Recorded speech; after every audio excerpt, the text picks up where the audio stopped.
That's nice. All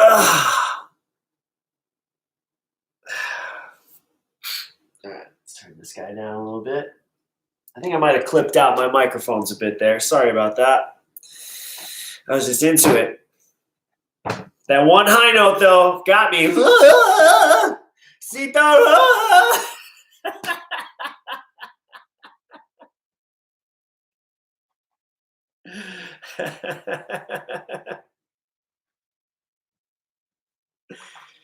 Oh, man.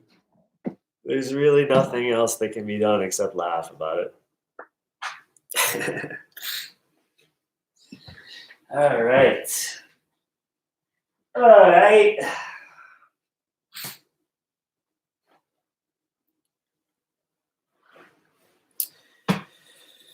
Satsang is a space for spiritual discussion and spiritual development. It's a place where like-minded people gather to discuss matters of the heart, matters of the spirit, and try to find the places where they align and where they are misaligned in our lives. It's a process of purification. It's a process of education.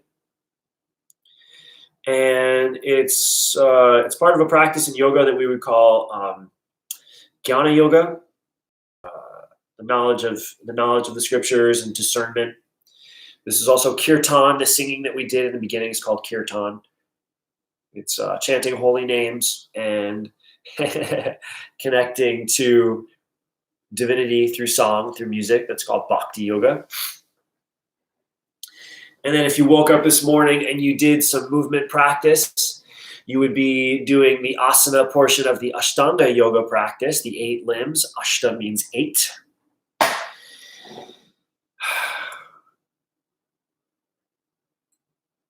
Ideally, you did a little bit of pranayama as well, a little bit of conscious breathing. You cleaned your space, you did your yamas and your niyamas, clean your space inside and out, physically, emotionally, spiritually. Then take some time to go within just for a moment, to withdraw from the senses, to step back into the witness consciousness. Right? There's the environment of the body, the field. Right? We're talking about the field and we're talking about the knower of the field. And what is knowledge?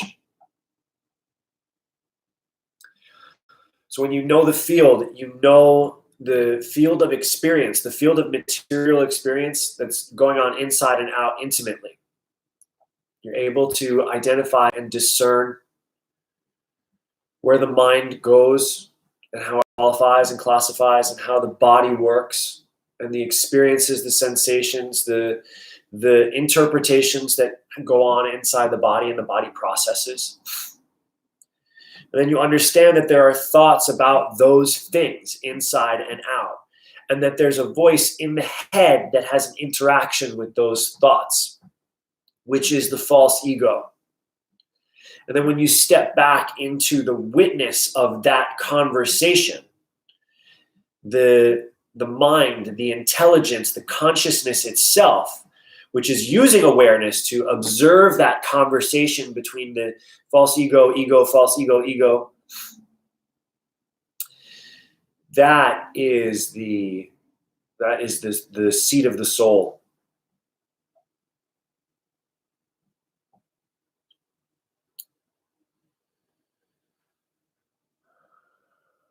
When you come to dwell and rest in that place, it's a deep silence.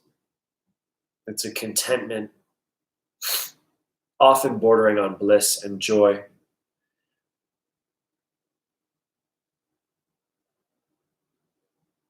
Where you're no longer seeking peace, but you are peace. You are peaceful. You are settled. You are serene. Not responding to thoughts, not responding to the conversation about thoughts.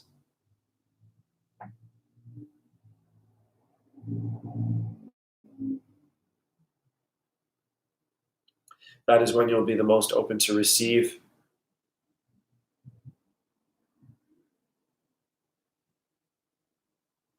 All channels clear, all doorways open, all paths leading home.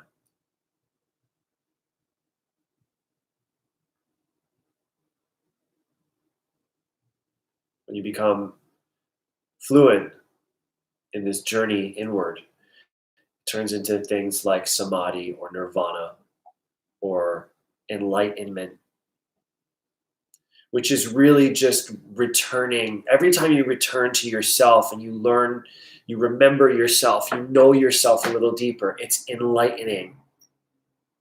Anytime you learn something new, you're enlightened. Anytime you're calm and you're settled, you're in samadhi. It doesn't have to be an elusive, mystical experience that only the sages and the mystics and the great practitioners can tap into. We normal humans here and now can tap into it.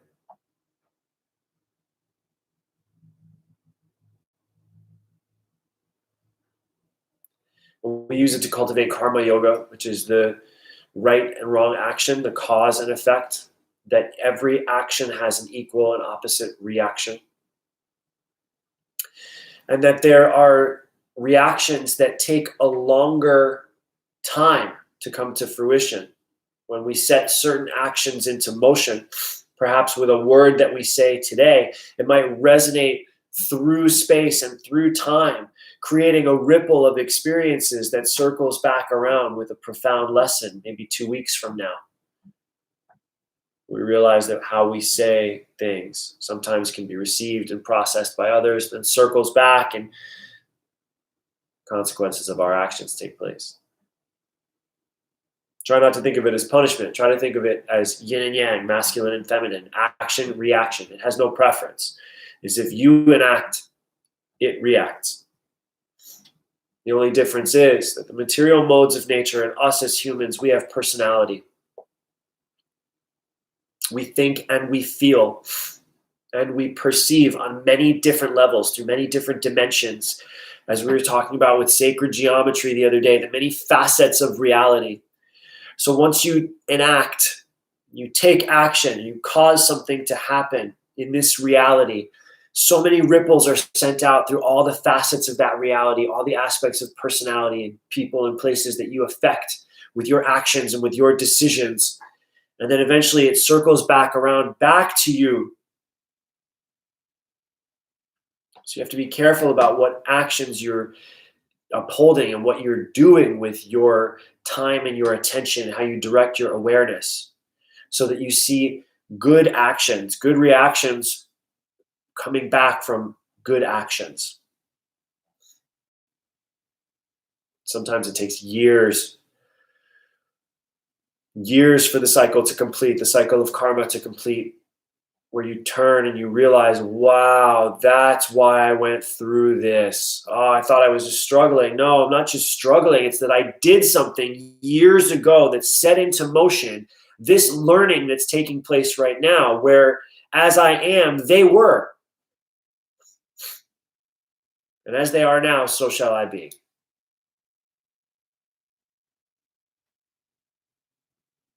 Or as I am now, so shall they be.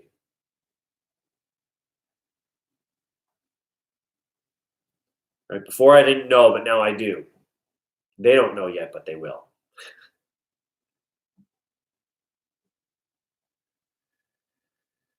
Through these different pathways of yoga where we study the scriptures, we study the body, we study the mind, we learn right action, wrong action, and we put it into devotional, loving, creative song of service. It turns into a very well-rounded, meaningful lifestyle where it's not just a stretching practice. The yoga becomes the science of yourself, the science of developing and growing and cultivating your soul to be in harmony with other souls and the soul of this universe, which is very much alive, very much aware of you and me and all of us. We're not alone here. We're not just floating on a ball in space, disconnected. We are floating on a ball in space, disconnected. But that's only until you realize the truth that what you see with your senses, what you observe through the senses, is a very limited amount of information. You go within, You tap into the soul within, the tiny space in your heart. You vibrate the syllable Om. You start to feel that resonance, that oneness rise up. You purify your thoughts, purify your senses. You start to see that deeper underlying connection where on the surface we appear disconnected, on the surface we appear distant, on the surface, the material surface and the material modes of nature, they separate us. But at the soul level, we are united through the super soul. We can tap back into that and find harmony and peace and joy and that Anandamaya, that blissful state, that eternal blissful nature.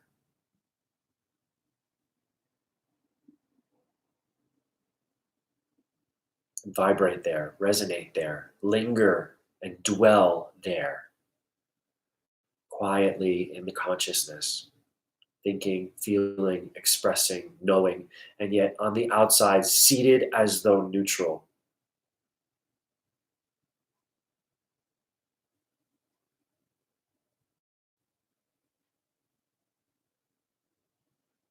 Dipping your toes into creation.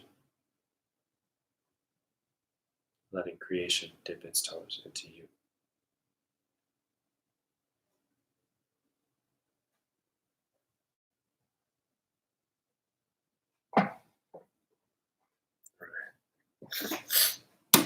So we are on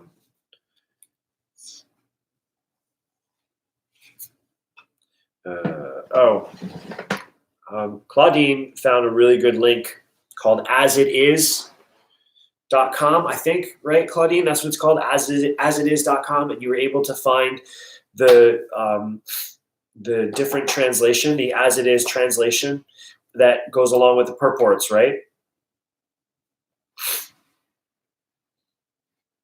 She'll answer in a second. She might be talking to her birds or to her kids. Anyways, we're on 212, chapter 13.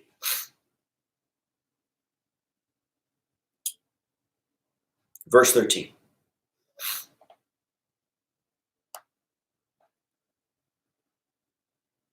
I shall now explain to you the knowable, knowing which you will taste the eternal. This is beginningless and subordinate to me. It is called Brahman, the spirit, and it lies beyond the cause and effect of this material world.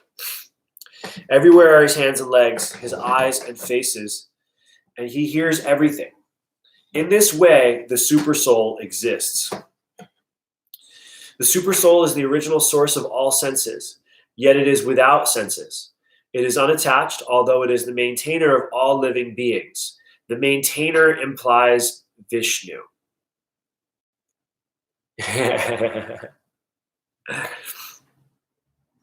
Good, same. It transcends the modes of nature and at the same time is the master of all modes of material nature. Verse 16, the supreme truth exists both internally and externally in the moving and the non-moving. It is beyond the power of the material senses to see or to know. Although far, far away, it is also near to all. Although the supersoul appears to be divided, it is never divided. It is situated as one. Although it is the maintainer of every living entity, it is to be understood that it devours and develops.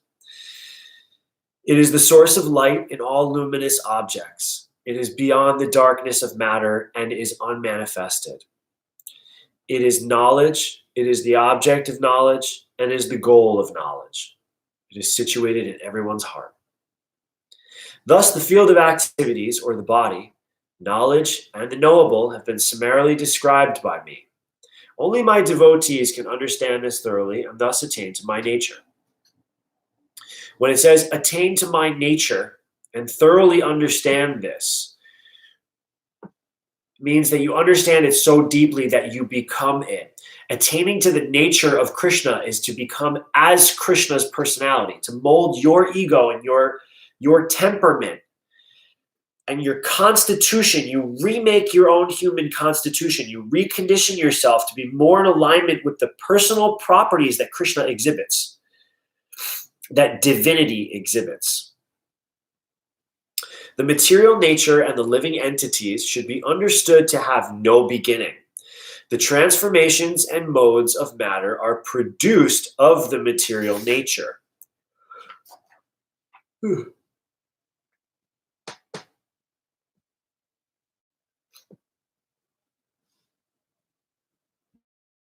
transformations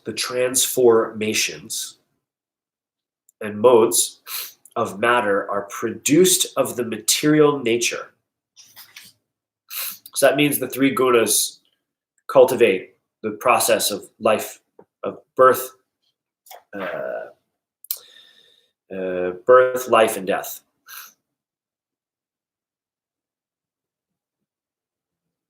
But this, when it says, should be understood to have no beginning, the material, so it's the material nature and living entities have always been and will always be.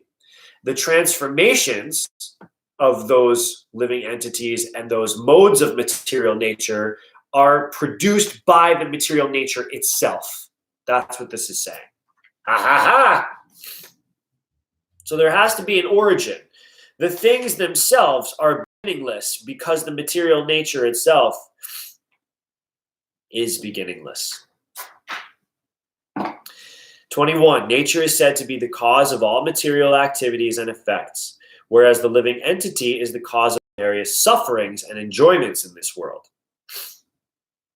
The living entity in material nature thus follows the ways of life, enjoying the three modes of nature, thus due to their association with that material nature. Thus, they meet with good and evil among the various species. So it is our interpretation, either through pleasure or pain, good or bad, right or wrong, left or right, in or out, suffering and enjoyment, that we interpret the material world, and that's us doing it. It's not nature. Nature doesn't have a preference for good or evil. It just creates. It's just the cycle of creation. It's us that we have the preference. We have the aversion. So learning to temper that, learning to purify that is part of this practice. The satsang practice is to purify the perspective, to see things as they are, and then act from that evolved place. If that makes sense. Let's read the purport here. This verse of the Gita is very important for an understanding of how the living entities transmigrate from one body to another. It was explained in the second chapter that the living entity is transmigrating from one body to another, just as though changing its dress. This change of dress is due to its attachment to material existence. As long as the soul is captivated by this false manifestation, it has to continue going from one body to another. Due to its desire to lord over the material nature, it is put in such undesirable circumstances. Under the influence of material desire, the entity is born sometimes as a demigod, sometimes as a man, sometimes as a beast, a bird, a worm, an aquatic, a saintly person, a bug, and so on. Nevertheless, under the influence of material nature, one thinks themselves the master of their circumstance. How this person is put into such different bodies is explained here. It is due to association with the different qualities or modes of nature. One has to rise, therefore, above the three modes of material nature, and be situated in the transcendental position. That is called Krishna consciousness, Christ consciousness, God consciousness, source spirit consciousness.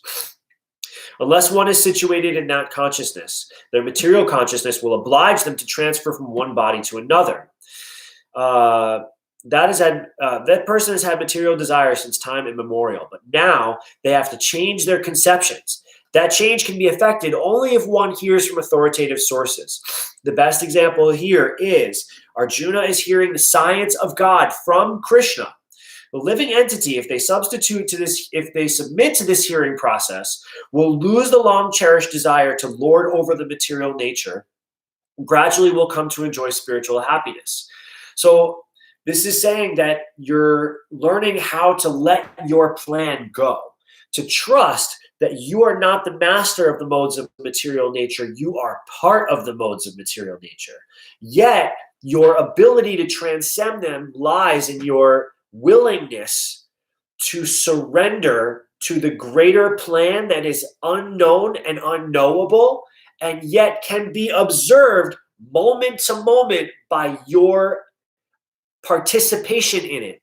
You're living it. You're living in it right now. If you stop trying to control it, it will flow on with less suffering and more ease and more joy, because that's all creation wants for you, is ease and pleasure and joy and fulfillment. It's our battle with that, our lack of knowledge, our lack of understanding, that has us drop down into the modes of material nature, create karmas that then cause us to enact changes which may not happen in a month, which may not happen in a week or a year, but we might have to go through another lifetime as a tree or a rock or a sage or as a murderer or as a stillborn child to release that karma and then circle back and come to the point where it's like, do I still want to have my plan, or do I trust the source? Do I trust divinity? It's a big question. Who am I? Why am I here? How am I making choices? Verse 23. In this body there is another, a transcendental enjoyer who is the Lord, the supreme proprietor, who exists as overseer and permitter, and who is known as the supersoul. The supersoul is the silent, witnessing consciousness of all consciousness that once settled back into, once dwelt and knelt within, creates the silence and the peace and the transcendence above the modes of material nature. One who understands, verse 24, one who understands this philosophy of the material nature, the living entity, and the interaction of the modes of nature is sure to attain liberation, because you know the difference between one and another.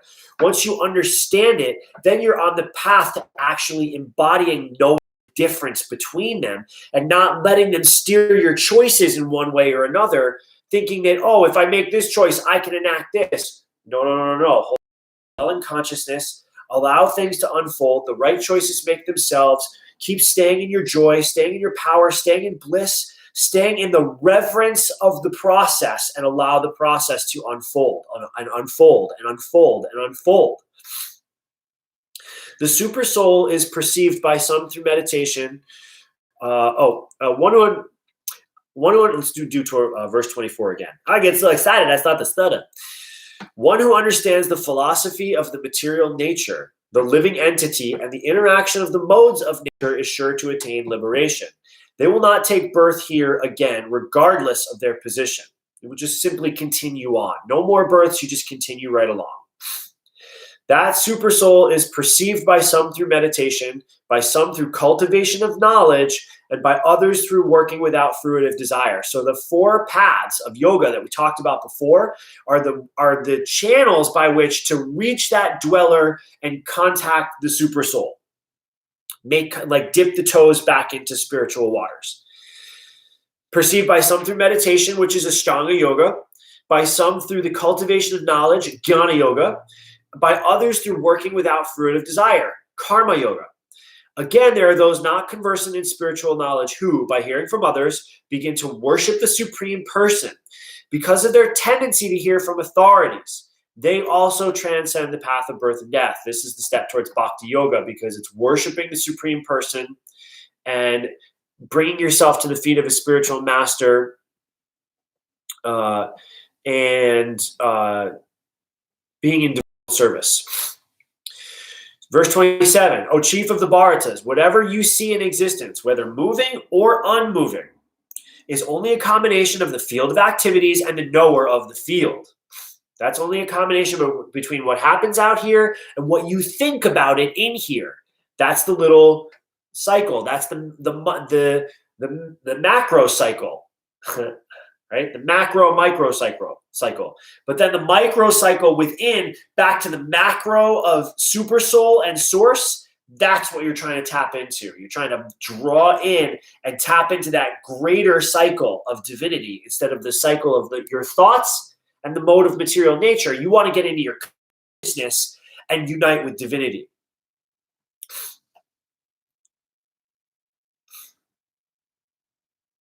One who sees the super soul accompanying in the individual soul in all bodies and understand. So it's not, this is why it has no preference, because the super soul is present in every body, moving or unmoving. It's present. It's there. One who sees the super soul accompanying the individual soul in all bodies and understands that neither the soul nor the super soul is ever destroyed actually sees. So my connection to the super soul is my soul. All souls together comprise the super soul, and it is always as one.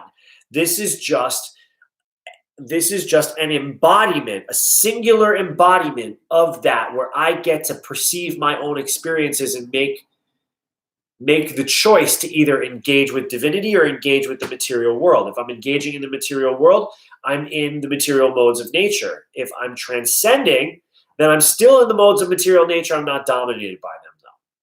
I'm in the flow of divine consciousness. That's what it means when I say I actually see. To see is to know. To light the lamp of knowledge, ignite the fire of wisdom. Verse 29, one who sees the soul in every living being and equal everywhere does not degrade themselves by their mind. Thus they approach the transcendental destination. One who can see that all activities are done by the body, which is created of material nature, and that they themselves do nothing, actually see. You're not the doer. You are doing, but you are not the doer. Stuff happens, but you don't, because you're not the doer, because you're not the true doer, you don't get to enjoy the true results. You're only enjoying a tiny little dimension, a tiny little aspect of that result. Whereas if you're in your false ego and you're stuck in the modes of material nature. But when you see that you can hand it all back to divinity and just say that, okay, well, because divinity and spirit are the true doer, is the true doer, the result goes back to that, bypasses me. I'm just a vessel that somehow me having a soul and me having this body creates some sort of very primal cycle of energy that sustains life. That my knowing and not knowing, my remembering and my forgetting somehow generate a type of electricity, a type of bioelectricity that lights up the universe. That's the most scientific way I've ever said that. Cool. I think I'm getting better at this. I don't know. I think that I'm learning how to stay more connected. And just let it happen. All right. I don't know. When a sensible person, verse 31, we're almost at the end of this chapter. When a sensible person ceases to see different identities due to different material bodies, they attain to the Brahman conception. Thus, or Brahman. They attain to the Brahman conception. Thus, they see that beings are expanded everywhere. I think I have it recorded now, so I can go back to it. But I agree. It's pretty beautiful. Thanks, Krishna. Thanks, divinity. I appreciate you using me as a channel to express your divine wisdom and guidance so that I can hear it too. Although clearly it goes in one ear and out the other because I don't remember what I just said. So it couldn't have been that important anyways. This is a great verse. Verse 32. Those with the vision of eternity can see that the soul is transcendental, eternal, and beyond the modes of nature. In spite of their contact with the material body, O Arjuna, they are not doing anything, nor are they entangled. Because of their subtle nature, the sky, although all-pervading, does not mix with anything. Similarly, the soul, situated in Brahman vision does not mix with the body, although situated in that body. Brahman vision is the vision of consciousness that observes the ego and the false ego bickering over thoughts inside your head. Oh, I woke up this morning. What is this person going to call me? What am I going to have to eat? Oh, God, I really don't feel good today. Should I wear this shirt? Well, I don't have to go out today, so I don't think I need to put pants on or a shirt on. I'll probably just do that Zoom call with my camera off today. Well, what if they think that I'm avoiding them? That's the back and forth of the ego and the false ego. And then the consciousness is behind that. The Brahman consciousness is the silent witness to that.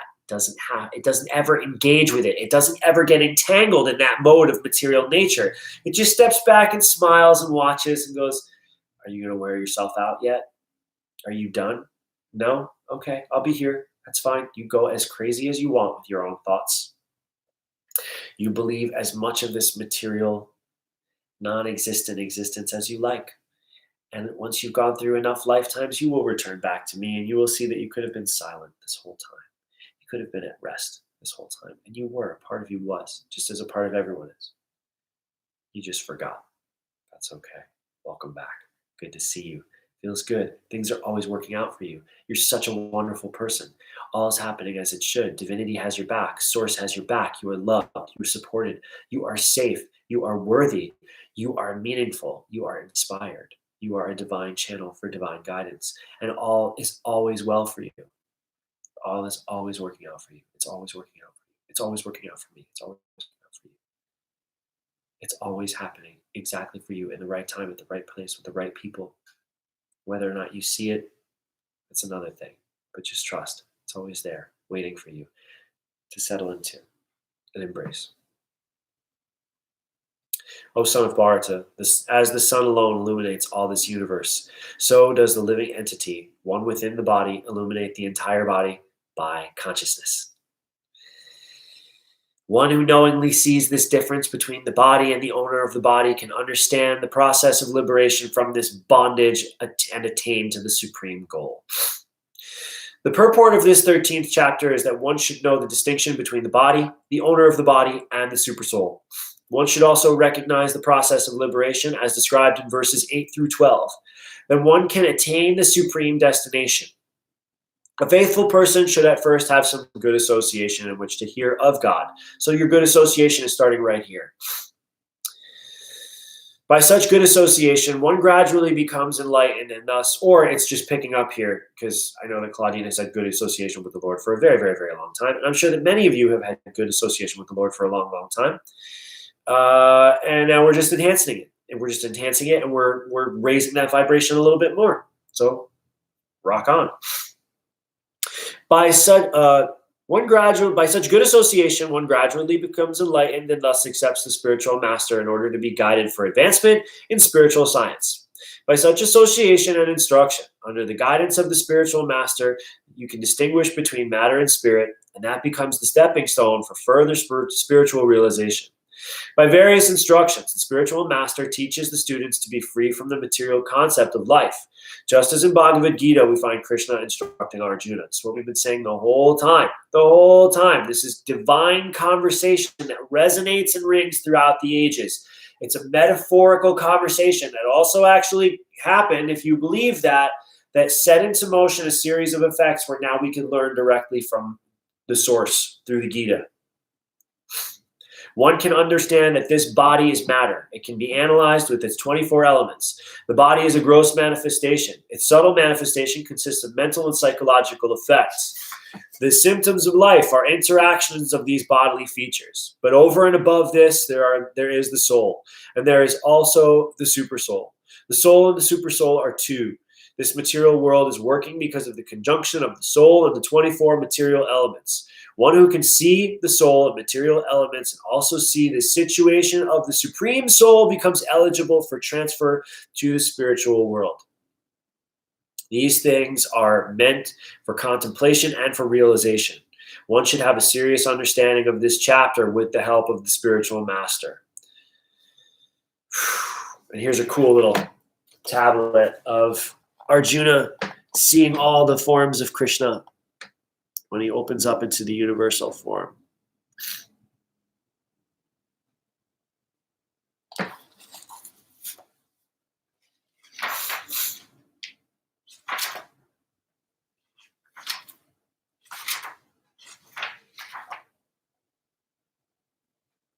I like this.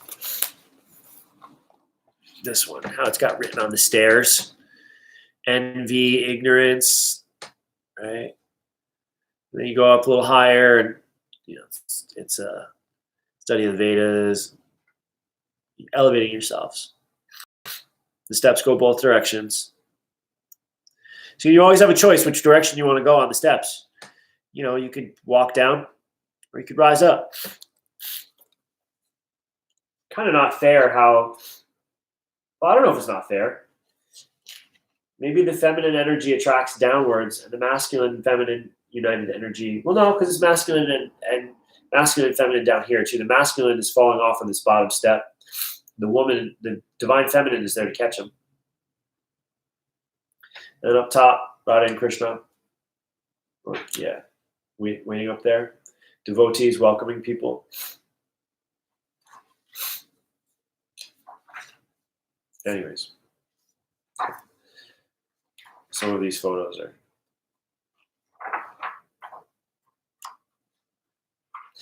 So, that it takes us into chapter 14, which will be the 3 modes of material nature. Wonderful satsang today. And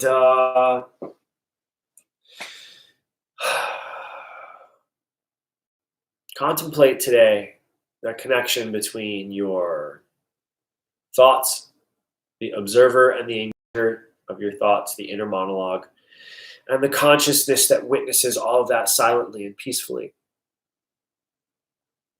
Bringing your palms together in front of your heart. Wow. Resting your chin to your chest. Saying thank you to your body. Thank you to this space. Thank you to all of our teachers. And thank you to the practice of the spiritual science of yoga, the Bhagavad Gita. Thumb knuckles to forehead. We bow to ourselves and to each other. Thank you for sharing your practice with me today. And thank you for letting me serve you. Aho. Namaste. Word up. See you tomorrow.